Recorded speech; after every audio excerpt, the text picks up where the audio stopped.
네, 물론 장마가 시작되면 조금 나아지겠습니다만 올해 역대 최악의 가뭄이 이어지고 있는 가운데 많은 양의 물이 사용되는 공연과 행사를 놓고 그 형식이 적절하지 않다는 지적이 나오면서 논란이 일고 있습니다. 이 내용 포함한 대중문화계의 다양한 소식들, 김성수 대중문화평론가와 자세히 짚어보겠습니다. 어서 오십시오. 안녕하세요. 김성수입니다.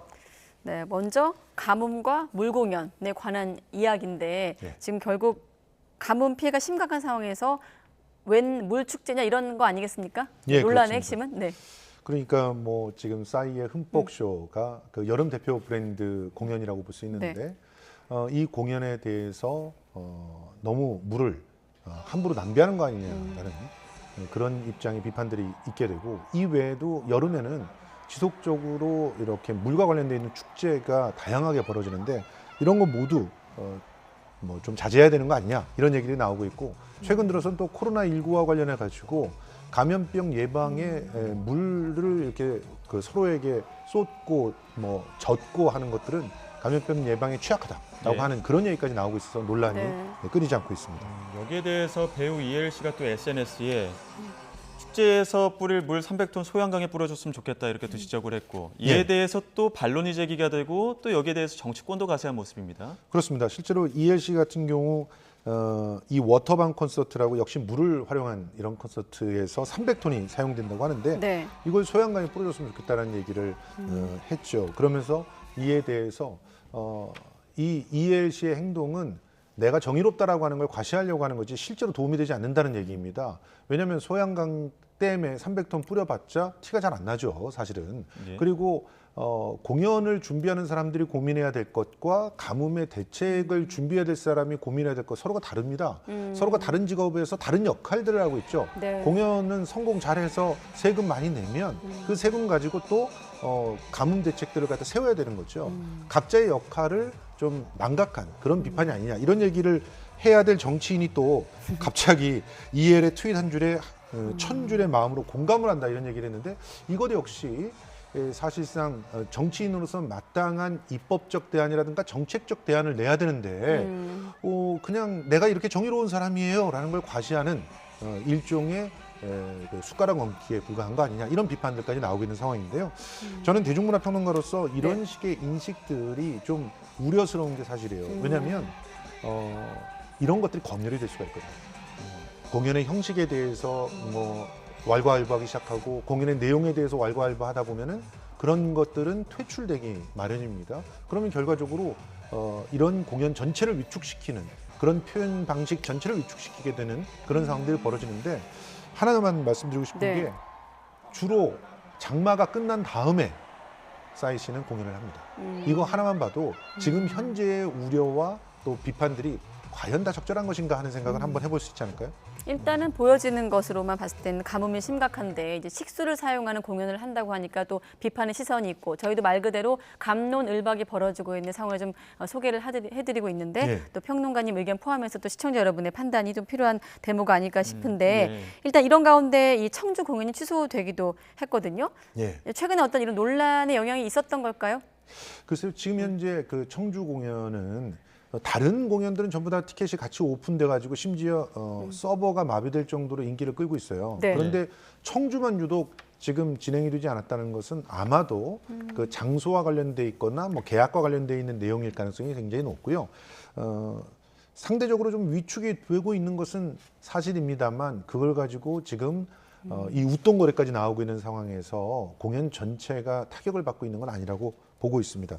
다만 이런 내용들이 계속 반복이 되면 이런 여름에 할 수 있는 그런 공연에 대해서 싸이의 입장에서는 좀 다른 선택들을 하게 되겠죠. 그러면 이렇게 물을 가지고 노는 그런 공연들을 좀 안 할 가능성이 있습니다. 그 젖은 마스크가 이제 코로나 상황에서는 세균 번식의 또 위험성 같은 것들이 있기 때문에 그런 부분에 대해서는 정부 차원에서 또 당부의 이야기가 있었던 것 같고요. 그런 부분을 또 종합적으로 고려해서 좀 해석의 여지가 좀 있는 것 같습니다. 실제로 싸이는 방수 마스크를 제공하겠다고 대응을 하고 나서서 그러니까 최선을 다해서 그런 공연으로부터 오는 우려들을 불식시키려고 노력하고 있는 것 같습니다. 다음 주제로 좀 넘어가야 될 것 같습니다. 지금 공연 2달여 앞두고 있는 뮤지컬 엘리자벳의 캐스팅이 공개가 됐는데 이를 두고 뭐 인맥 캐스팅이다 이런 논란이 좀 불거지는 것 같아요. 그렇습니다. 지금 그 포인트가 한 세 가지가 되는 것 같은데 예. 우선 이 EMK라고 하는 회사는 항상 캐스팅 발표를 할 때 프로필을 다 찍은 상태에서 발표를 해요. 그러니까 워낙 규모가 큰 진짜 수백억짜리 공연이고 그렇기 때문에 여기를 채울 수 있는 티켓을 채울 수 있는 그런 비중 있는 뮤지컬계를 대표하는 배우가 아니면 캐스팅이 안 됩니다. 예. 그러니까 이 사람들은 미리 사전에 일정을 빼놓으라고 그 얘기를 해야 되기 때문에 그러니까 캐스팅 발표 시점에는 이미 오래전에 낙점이 되고 예. 그리고 준비를 해오는 그런 상황이에요. 네. 그런데 사진이 지금 없잖아요. 사진들이 없고 지금 저기 보면은 저 엘리자벳 역할을 하고 있는 사람이 김소연 씨인데 예. 지금 김소연 씨는 오래전서부터 이 엘리자벳이 10년 동안 저작권을 활용할 수 있게 되어 있고 이번 마지막 시즌이거든요. 예. 이 마지막 공연에 오르고 싶다라는 얘기를 계속 해왔고 심지어 자기 일정도 빼놓고 있다는 사인까지 줬거든요. 예. 그런데 캐스팅에서 빠졌죠. 자 이렇게 되면은 결과적으로 세 번째로 누군가가 김소연 씨를 빼거나 혹은 다른 어떤 불공정한 그런 상황 속에서 김소연이라고 하는 걸출한 배우가 빠지게 된 거 아니냐라는 의혹들이 네. 제기되고 있는 건데 그런 의혹들을 또 일부 뮤지컬 배우들이 얘기하는 모양새가 좀 있었기 때문에 네. 지금 논란이 벌어지고 있었던 겁니다. 말씀하신 대로 추정이고 의혹 단계까지 와 있기 때문에 좀 예. 더 확인이 필요합니다만 그 뮤지컬 배우 중에 한 명이 이제 김호영 씨인데 SNS에 사진 한 장과 함께 이제 뭐 옥주현 씨를 저격한 것 아닌가라는 논란이 일었거든요. 예, 네. 이렇게 말이 적혀 있었는데요. 아사리판이 아니라 옥장판이다 이런 말을 네. 썼는데 왜 이 얘기냐면 옥이라고 하는 말이 들어가는 그런 단어들 뮤지컬계에선 전부 이제 옥주현 씨를 의미하는 말로 해석이 됩니다. 네. 그만큼 옥주현 씨가 압도적인 인기를 누리고 있고 그리고 또 하나의 브랜드가 돼버렸거든요. 네. 그래서 옥에 들어간 말로 사실은 굉장히 다양한 그 긍정적인 언어들이 많이 있는데 이 옥장판이라고 하는 말을 씀으로 인해서 결국은 이 캐스팅을 좌지우지할 수 있는 그런 힘이 이 강력한 그 최고의 스타에게 있는 거 아니겠느냐라는 그런 의혹을 제기했다고 볼 수 있는데 그런데 뭐 지금 제작사에서는요 네. 이런 부분을 부정하고 있고 또 옥주현 씨 같은 경우는 강력하게 법적 대응에 나서겠다는 얘기까지 하고 있기 때문에 네. 예. 이런 논란들이 계속되고 있는 겁니다. 네, 조금 더 말씀드리면 제작사 쪽에서는 강도 높은 오디션을 거쳐서 선발했다는 점, 캐스팅은 원작사의 최종 승인 없이 불가능하다는 어떤 해명을 내놓고 있고 앞서 참고로 또 김호영 씨 SNS에 올렸던 내용은 저희도 물론 해석이나 추정 단계에 있다는 점 다시 한번 확인하고 지금의 어떤 논란에 대해서 평론가님과 한번 짚어보는데 네. 어떻습니까? 실제로 공연계에서 특정 배우들이 캐스팅에 좀 영향력을 행사하는 경우들이 있을까요? 이른바 티켓 파워를 좀 가진 배우라고 해야 될까요? 일단 그 저도 뮤지컬을 제작해 본 사람으로서 예. 네. 내가 정말 마음에 드는 배우를 쓰고 싶어요. 그러면 그 배우가 편안하게 연기하고 또 최고의 호흡을 이끌어낼 수 있는 사람을 선택하는 게 당연하지 않을까요? 네. 그런 측면에서 예전에 그 이 똑같은 엘리자벳 공연에서 김소연 씨가 엘리자벳을 할 때 상대 역을 김소연 씨 남편이 했던 적이 있어요. 예. 그런 것들도 역시 제작사 입장에서는 그걸 마케팅으로 활용할 수도 있고 네. 또 서로가 호흡이 잘 맞게 되기 때문에 최적의 어떤 조건들을 끌어낼 수 있다고 생각되기 때문에 결정을 하는 거예요. 여기서 중요한 건 그러한 부대적인 이득들이 있다는 것이 누구한테? 제작사와 그리고 원작사. 이제 그 지금 이 공연을 위해서 수많은 회사들이 같이 여기 들어가 있고 펀드들까지 합하면 정말 수십 개의 회사들의 명운이 걸려 있다고 볼 수 있거든요. 그 사람들이 전혀 이런 그 고려를 하지 않고 누군가의 인맥만을 가지고 캐스팅을 한다는 건 있을 수가 없는 일이죠. 예. 그런 측면에서 아마도 옥주현 씨를 조금 더 최적의 조건에서 공연하고 할 수 있게끔 뭐 제작진들이 노력했을 수는 있어도 네. 옥주현 씨가 좌지우지하면서 사람을 꽂았다 이런 식의 판단은 좀 부적절하지 않나라는 생각들이 좀 듭니다. 예. 지금 뭐 말씀하신 것처럼 어떻게 보면은 배우가 최대한 편하게 연기할 수 있는 어떤 상대 배역들을 좀 고려하지 않을 수밖에 없다 이런 얘기 해주셨는데 여기 조금만 더 여기를 한 마디만 더 들면 네. 엘리자벳 공연 초연 예. 엘리자벳 역 옥주현이 했고요. 초연서부터 지금까지 시즌마다 옥주현 씨가 계속 하고 있습니다. 제일 많이 무대에 섰던 배우예요. 그러면은 마지막 작품이라면 제작사라면 당연히 옥주연을 세우고 싶지 않겠습니까? 근데 김소연 씨 같은 경우도 너무너무 탁월하게 소화를 잘한 그런 엘리자벳이긴 하지만 네. 그런 상징적인 의미에서는 옥주연 씨한테 조금 밀릴 수가 있기 때문에 선택을 한다면 옥주연 씨를 선택하는 게 그게 어색해 보이는 선택은 아닙니다. 네. 예. 그 논란이 반복될 만한 뭐 구조상의 문제라든가 이런 것들은 없다고 보는 게 맞습니까? 구조상의 문제는 사실은 존재하기가 어렵습니다. 지금 뮤지컬은 이미 이게 한두 명의 입김으로 뭔가 캐스팅이 좌우되는 그런 시대는 지났거든요. 그런 거 예. 90년대나 가능했고 지금 이 정도 대규모 무대에서 더군다나 시즌을 마무리하는 그런 공연에서는 한두 명의 입김으로 캐스팅이 좌우될 가능성은 거의 없다고 저는 생각을 하고요. 네. 예. 이제 다만 이런 그 팀워크나 조화를 위한 선택에서 우리 그 일반적으로 생각할 때는 최고의 배우들만 다 골라놓으면 다 잘 될 것 같지만 실제로는 성과가 그렇게 좋지 못해요. 오히려 서로에게 더 궁합이 잘 맞고 서로의 어떤 팀워크들을 생각하는 그런 캐스팅들이 좋을 수가 있기 때문에 네. 그리고 또 지금 EMK라고 하는 회사는 사실은 자기 스스로가 전속 배우를 갖고 있어요. 이렇게 되면 또 복잡하죠. 전속 배우도 키워야 되지 않겠습니까? 예. 그러니까 전속 배우를 키운다는 입장에서 오히려 무리수가 있을 수는 있어도 옥주현 씨가 뭔가를 했다라고 보기에는 사실 근거가 굉장히 부족한 그런 상황이라고 볼 수 있습니다. 네. 일단은 이번 논란에 대해서 옥주현 씨도 법적 대응에 나서겠다 예고를 했는데 저는 앞서 평론가님께서 불공정이라는 단어를 쓰셨는데 이번 사안을 보면서 이 공정이라는 화두가 워낙 우리 사회에 좀 퍼져 있다 보니까 최근에 문학에까지 좀 이렇게 스며든 게 아닌가 이런 생각도 들거든요. 맞습니다. 네. 이제 공정이라고 하는 화두가 기계적인 공정을 얘기하는 사람들은 네. 사실 이런 과정들을 보고 말이 많아, 복잡해, 이거 공정에 뭔가 문제가 있는 거 아니야 이런 얘기를 하는데 네. 작품을 만든다는 것은 기계에 부품을 끼워넣는 거랑 다른 일이거든요. 예. 그렇기 때문에 이 문화예술에서의 어떤 오디션에서의 선택들이 네. 반드시 점수대로 쭉 채워지는 것은 있을 수 없다는 사실은 좀 기억을 하셔야 되고요. 그것이 오히려 공정이다라고 저는 생각합니다. 예. 네, 알겠습니다. 다른 주제도 짚어봐야 될 것 같습니다. 방탄소년단 이야기인데 방탄소년단이 휴식을 좀 휴식 기간을 갖겠다라고 하는 이야기를 또 시사하면서 예. 한편으로는 아이돌 시스템의 문제를 지적을 했거든요. 이거 어떤 문제가 있다고 보십니까? 그러니까 좀 이건 정확하게 얘기해야 되는데 이 동영상을 6월 13일 날 올렸잖아요. 네네. 6월 13일이 방탄소년단의 생일이에요. 그러니까 만 9년이 되어서 아미들과 함께 생일 잔치를 동영상을 통해서 했던 겁니다. 예. 그 동영상을 통해서 했던 메시지는 뭐냐면 앞으로 여러 가지 사정 때문에 완전체가 활동하기는 좀 힘들어. 그렇지만 내가 이렇게 너희들과 함께 공유해서 만든 프루프라고 하는 앨범을 낸 것처럼 이 프루프가 증거라는 뜻이기도 하고 또 계속 우리를 지킨다는 뜻이기도 하단 말이에요. 네. 그런 말처럼 나는 얼로 떠나지 않아. 우리의 활동은 계속돼. 이런 얘기를 한 거예요. 그렇죠. 그런데 언론들이 조금 호들갑을 떨었습니다.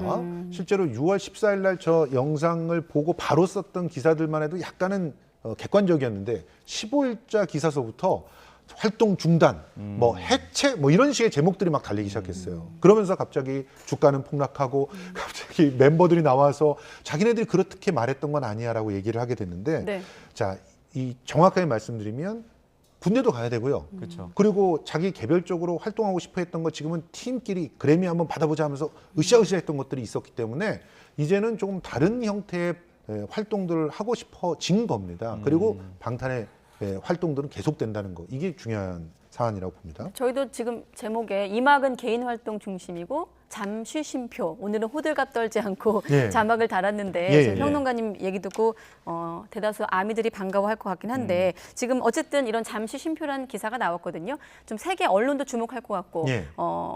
K-팝 시장 더 나아가 좀 어떻게 음악계에 영향을 미칠까요? 그러니까 지금 이제 K-팝의 그늘, 시스템의 문제 이렇게 달고 있는 분들은 제가 보기엔 K-팝 시스템과 방탄소년단의 시스템을 잘 모르시고 있는 분들 같아요. 네. 실제로 K-팝의 공장식 제작 방식을 갖고 있으면 7년짜리의 단기 상품들이 나오는 현상들이 계속 반복되는 게 사실입니다. 네. 그런데 지금 이들은 재계약 다 끝냈고요. 예. 그리고 이들은 스스로가 가족이라고 얘기할 만큼 서로가 서로 함께 활동하는 것을 갖다가 좋아하는 팀들이고 그래서 완전체로 활동하기를 굉장히 원해왔던 팀이고요. 예. 그리고 더 중요한 거는 이들은 7명이 전부 다 작사 작곡 능력과 또 프로듀싱 능력이 있고 심지어는 7명이 각자가 다 세계적인 스타입니다. 예. 그래서 이미 전 세계에서 이들에게 콜라보 요청들이 들어오고 프로듀싱 해줄래, 작곡해줄래 이런 요청들이 다 들어와요. 예. 노래 좀 불러줄래 이런 요청들이 들어오고 있는 팀인데 이 팀을 가지고 K-팝 시스템의 그늘이다라고 얘기한다는 건 굉장히 부적절합니다. 근데 이 팀에 대한 이야기라기보다 RM이 이 지금 K-팝 그 아이돌 시스템 자체가 성장할 수 없는 시스템이다 이런 이야기를 또 그 방탄 TV에서 하면서 예. 과연 지금 아이돌 시스템이 뭐가 문제길래 이게 성장할 수 없다라고 하소연을 하느냐 이 부분에 좀 주목하는 것 같아요. 그 부분이 이제 2년 동안 진행되어 왔던 예. 이 전체 팀으로서의 어떤 목적을 놓고 매진했던 기간 동안에 예. 그 기간 동안의 아쉬움을 얘기하는 거거든요. 그리고 특히 지금 이 2년 동안에 어떤 선택들을 했냐면 우리가 정말 다시는 없을 그런 기회인데 네. 빌보드나 이런 곳에서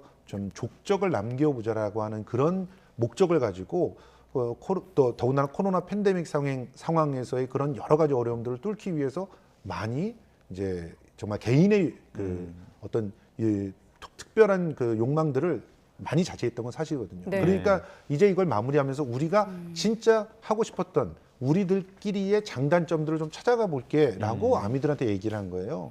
아미들이 그거를 또 이해를 못 해줄 리가 없는데 예. 이걸 K-팝 시스템 혹은 아이돌 시스템이 문제다 이렇게로만 또 해석하는 것도 상당히 과한 해석이라고 저는 생각합니다. 예. 네.